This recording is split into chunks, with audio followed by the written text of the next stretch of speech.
አርዕስተ ዜና። የወቅቱ የብልጽግና መንግስት የተምሳሌት ሀገር ስብከት ምርጫውን ተጠቅሞ ስልጣንን ለመጠበቅ እንጂ ሀገሪቱን ለማዳን አይደለም ተባለ።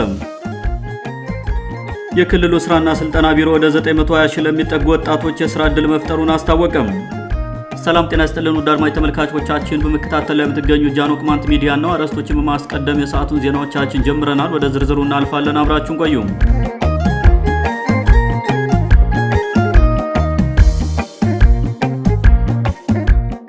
የወቅቱ የብልጽግና መንግስት የተምሳሌት ሀገር ስብከት ምርጫውን ተጠቅሞ ስልጣንን ለመጠበቅ እንጂ ሀገሪቱን ለማዳን አይደለም ተባለም። ሀገር በሰሞነኛ የምርጫ ግርግር አይቀየርም። የሰሞኑ የብልጽግና መንግስት የተምሳሌት ሀገር ፕሮፓጋንዳም የምርጫውን ግርግር በመጠቀም የቆራጭ ፈላጭና ህግ አልባነትን ስልጣን ለማስጠበቅ እንጂ ሀገሪቱን የሚያሻግር ሀሳብና ተግባር የለውም ተብሏል። ወደ ስልጣን ከመጣበት 2010 ዓ.ም አጋማሽ ጀምሮ ሀገሪቱን ያላንዳች የኢኮኖሚና የፖለቲካ እንዲሁም የማህበራዊ ፖሊሲ በግምት ያለ ዕቅድ ወደ ፈለገው አቅጣጫ እየመራት ያለው የብልጽግና መንግስት ህዝቡን በቀቢጸ ተስፋ እያታለለ ወደ ከፋ ህይወት ውስጥ አስገብቶታል ሲሉ ፖለቲከኞች ይመሰክራሉ። ኢትዮጵያ ላለፉት 8 ዓመታት የእርስ በርስ ጦርነት ፈጥሮ በዜጎች ላይ የጭካኔ እርምጃ በመውሰድ የኋላ ቀርነት ተምሳሌት ሀገር ያደረጋት ገዢው መንግስት በዘንድሮ የምርጫ ክርክር ለህዝቡ ርዕዮተ ዓለሙን ካለማሳወቁ በተጨማሪ ያቀረበልን የፖሊሲ አማራጮች የሉም ተብሏል። የኢትዮጵያ ህዝብ ከ180 በላይ በሚሆን ምጣኔ በገጠር የሚኖርና ከእጅ ወዳፍ የሚሆን ህይወት እየመራ መሆኑን ዓለም የሚያውቀው ቢሆንም የብልጽግና መንግስት የጥቂት ከተሞችን ገጽታ ብቻ በመለወጥ ሀገሪቱ ከፍተኛ እድገት ላይ የደረሰች የማስመሰል ፖለቲካ እየሰራ መሆኑ ታውቋል። የገዢው መንግስት ምጣኔ ሀብት በአንዳንድ ቦታዎች መዝናኛ ከመስራትና የኮሪደር ልማት ከተባለ የከተማ ማስዋብ ያለፈ አይደለም የሚሉ ወገኖች ብልጽግና በቁጥሩ ከፍተኛ የሆነው በዝቅተኛ የኑሮ ደረጃ የሚገኘውን የኢትዮጵያ ህዝብ ህይወት መቀየር የሚያስችል ፖሊሲና ፕሮግራም የለውም ብለዋል። ብልጽግና ባልበለጸገችና ኋላ ቀር በሆነችው ኢትዮጵያ ውስጥ የሚገኝ የምዕራባውያኑ የቡርዣ አስተሳሰብና ፍላጎት በመሆኑ በምንም መንገድ የኢትዮጵያን ገበሬ ህይወት የሚቀይር እሳቤ አይደለም ተብሏል። ብልጽግና ምኞት እንጂ በተግባር የሚታይ ለውጥ የሚያመጣ ፓርቲ አይደለም የሚሉ ወገኖች በበኩላቸው የተግባር ውስንነቱን ተከትሎ ተጠያቂነት እንዳይኖር ለማድረግ ሆን ብለው ሀገሪቱንና ህዝቧን በጦርነትና ስርዓት አልበኝነት ውስጥ ከቷታል ብለዋል። የጠንካራ መንግስት መለያ ባህሪ ያሉትን የፖሊሲ አማራጮች ወደ ተግባር ለማውረድ ስላፈጻጸሙ በህዝብ ቀጥተኛ ግምገማ ለተሻለ ለውጥ መስራት ነው የሚሉ አስተያየት ሰጪዎች ብልጽግና ወደ ስልጣን ከመጣ ወዲህ አንድም ቀን በህዝብ ፊት ግምገማ ሲደረግ ታይቶ አይታወቅም ሲሉ ተችተዋል።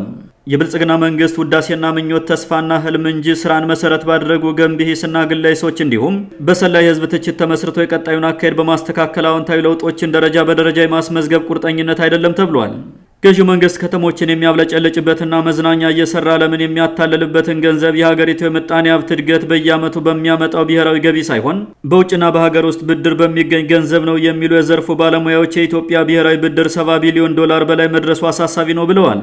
የዘርፉ ባለሙያዎች አጠቃላይ የኢትዮጵያ ሀገራዊ ዕዳ ከ$70 ቢሊዮን ሊሻገር እንደሚችል ቢናገሩም ባለፈው ሳምንት የገንዘብ ሚኒስትሩ አቶ አህመድ ሺዴ ለህዝብ ተወካዮች ምክር ቤት የፕላን በጀትና ፋይናንስ ጉዳዮች ቋሚ ኮሚቴ ባቀረቡት የ9 ወራት የስራ አፈጻጸም ሪፖርት የኢትዮጵያ ውስጥና የውጭ ብድር ተደምሮ $51.8 ቢሊዮን መድረሱንና ዕዳው በጣም ጤናማ በሚባል ደረጃ ላይ እንደሚገኝ እንዲሁም የሀገሪቱ የውጭ ዕዳ የመክፈል አቅም እየጨመረ ነው ማለታቸው ይታወሳል። የሀገሪቱ የምጣኔ ሀብት እድገት ሊሸከመው የማይችል የውጭ ብድር በማምጣት እሴት በማይጨምርና ትርጉም ያለው የህዝብ ህይወት ለውጥ በማያመጣ የፖሊሲና የህግ ማዕቀፍ በሌላቸው ፕሮጀክቶች ላይ የሚያወጣቸው የብልጽግና መንግስት እንዴት ወደ ተምሳሌት ሊወስደን ነው የተምሳሌት ሀገርነት ስብከት የሚሰብከን ሲሉ በርካቶች ብልጽግና ከገባበት የግምትና በጦርነት የመደበቅ መሪነት እንዲወጣ መክረዋል።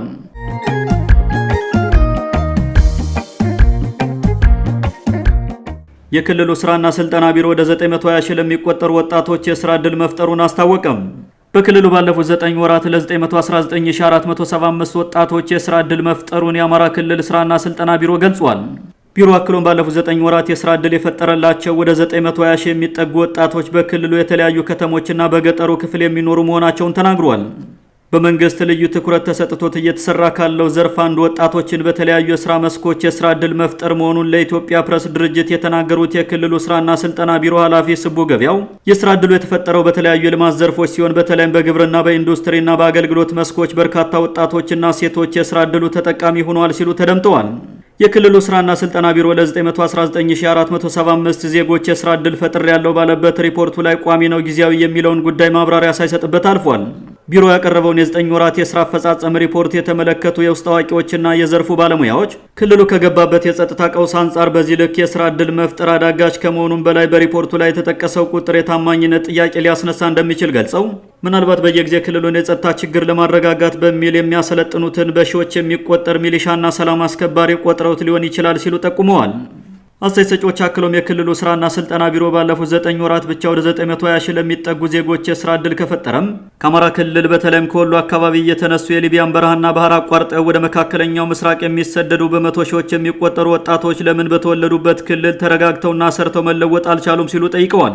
ባለፉት 3 ዓመታት ራሱን የአማራ ነጻ አውጪ ብሎ በሰየመው የፋኖ ታጣቂና የነገወጥ ታጣቂ በትጥቅና ስንቅ ባደራጀው ብልጽግና መካከል በተፈጠረው ጦርነት አብዛኛው የክልሉ ክፍል የትርምስ ቀጠና ሆኖ የቀጠለ ሲሆን የጤና ተቋማትና ትምህርት ቤቶችን ጨምሮ በርካታ የመንግስትና የግል ድርጅቶች እንደወደሙ አገልግሎት መስጠት እንዳቆሙና ቁጥራቸው በውል የማይታወቅ ሰራተኞቻቸውን እንደበተኑም ይነገራል። በክልሉ የነገሰውን ስርዓት አልበኝነት ተከትሎ በተፈጠረው የኑሮ ውድነት፣ ስራ አጥነትና መፈናቀል ምክንያት በሚሊዮን የሚቆጠሩ ወጣቶች ወደ ሌሎች የሀገሪቱ አካባቢዎች እንዲሁም በህገወጥ መንገድ ወደ ጎረቤት ሀገራትና መካከለኛው ምስራቅ እየተሰደዱ ባሉበት ሁኔታም በክልሉ ስራና ስልጠና ቢሮ ሪፖርት ላይ የግልጸኝነት ጥያቄ ማንሳት መረጃውን ማጣጣል ሳይሆን ተገቢ፣ ፍትሐዊና ግልጽ ማብራሪያ የሚያስፈልገው ጉዳይ ነው የሚሉም አሉ። የስራ ዕድል ፈጠራው የክልሉን የኢኮኖሚ እንቅስቃሴ ለማነቃቃትና የወጣቶችን የኑሮ ደረጃ ለማሻሻል እንደ ትልቅ ግብ ተቀምጦ እየተሰራበት መሆኑን የገለጹት የክልሉ ስራና ስልጠና ቢሮ ኃላፊም እስከ በጀት ዓመቱ መጨረሻ ወደ 1.1 ሚሊዮን ለሚጠጉ ወጣቶች የስራ ዕድል ለመፍጠር መታቀዱንና እስካሁን ወደ 84% የሚጠጋው የዕቅዱ ክፍል መሳካቱን ተናግረዋል። በማዕከላዊ ጎንደር ዞን ምስራቅና ምዕራብ ደንቢያ ወረዳዎች እንዲሁም ሌሎች የዞኑ አካባቢዎች ባለው ስርዓት አልበኝነት፣ ግድያ፣ እገታ፣ ዝርፊያና ሙስና ተማረው በርካታ ወጣቶች ቀያቸውን እየጣሉ ወደ ሌሎች የሀገሪቱ አካባቢዎችና በህገወጥ ደላሎች አማካኝነት ወደ ሱዳንና ሊቢያ እየተሰደዱ ስለመሆኑ ጃኖ ቅማንት ሚዲያ መዘገቡም አይዘነጋም። ውድ አድማጮቻችን ለዛሬ የነበሩ ዘገባዎችን ይመስሉ ነበር። መልካም ጊዜ ሁላችሁ